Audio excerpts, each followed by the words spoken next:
Elevation in boiling point. Boiling point क्या होता है? व्हेन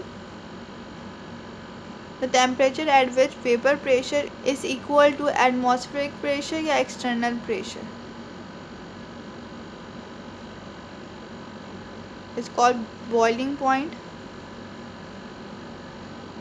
और एलिवेशन ऑफ बॉइलिंग पॉइंट क्या होता है? The difference between boiling point of solution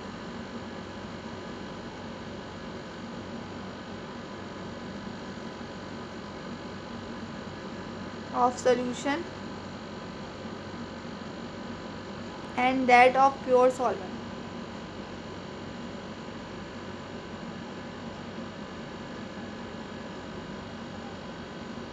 is called elevation of boiling point.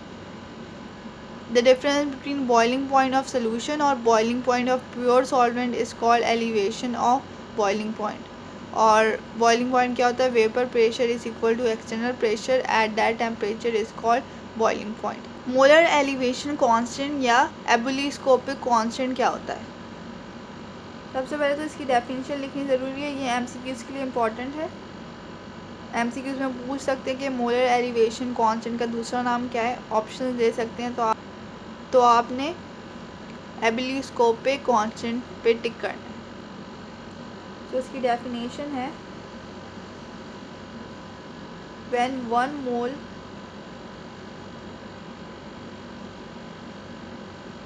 of non-volatile and non-electrolyte, यानी वो ions में भी कन्वर्ट ना होता हो और ना किसी चीज़ में कन्वर्ट होता हो, solute dissolve in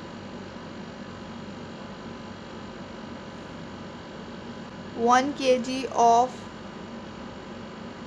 solvent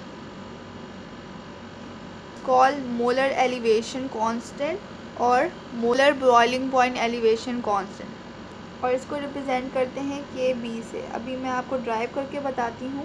del T B, B temperature, change in temperature for boiling point, B यहाँ पर बॉइलिंग पॉइंट का है, is equal to T1 minus T2, और change in T B is directly proportional to molarity. Del T B is equal to, अब यहाँ पर लगाएंगे कोई कांस्टेंट, तो यहाँ पर लगाते हैं के बी। के बी क्या है? मोलर एलिवेशन कांस्टेंट, यही वाली इसकी डेफिनेशन है, और यहाँ पर एम ऐसे आ जाएगा।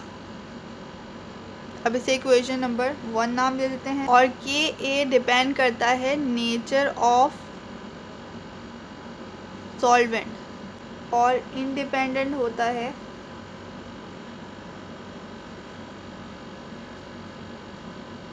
Nature of solute.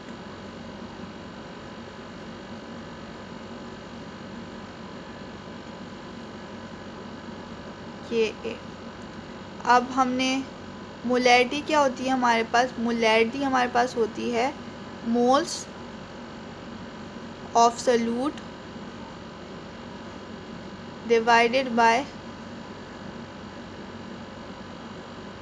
Mass of solvent in KG. अब हम मोलैरिटी क्यों फाइंड कर रहे हैं? क्योंकि हम इक्वेशन नंबर 1 में मोलैरिटी की वैल्यू पुट करेंगे। तो molarity is equal to, moles क्या होता है? Mass divided by molar mass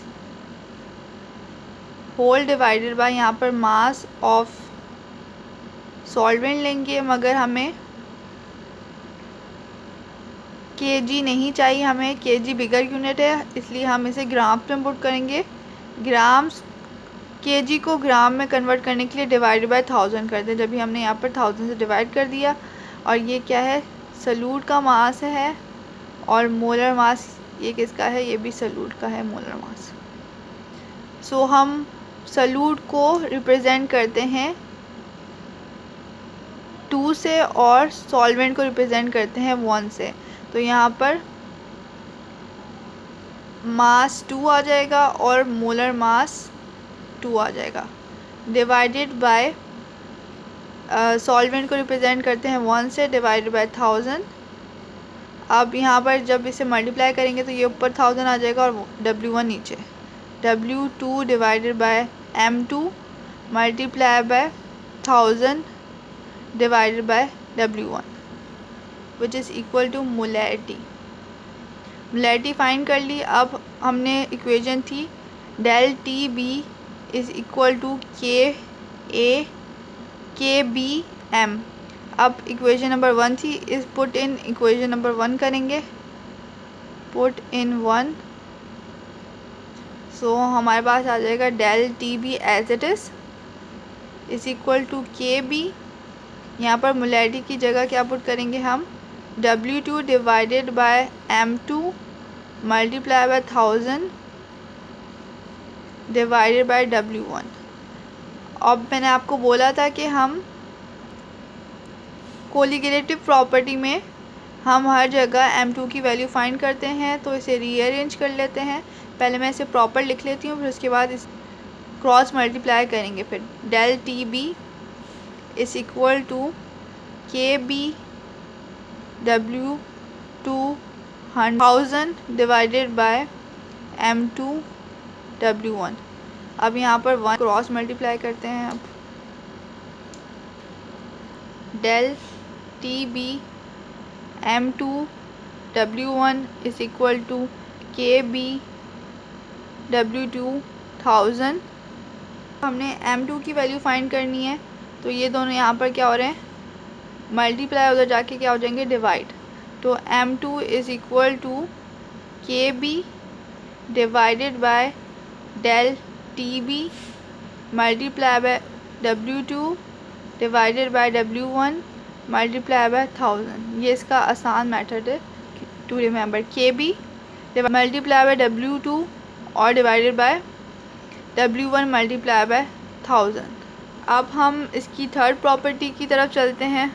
I hope आपको ये लेक्चर समझ आया होगा। Thanks for watching. अल्लाह हाफिज़।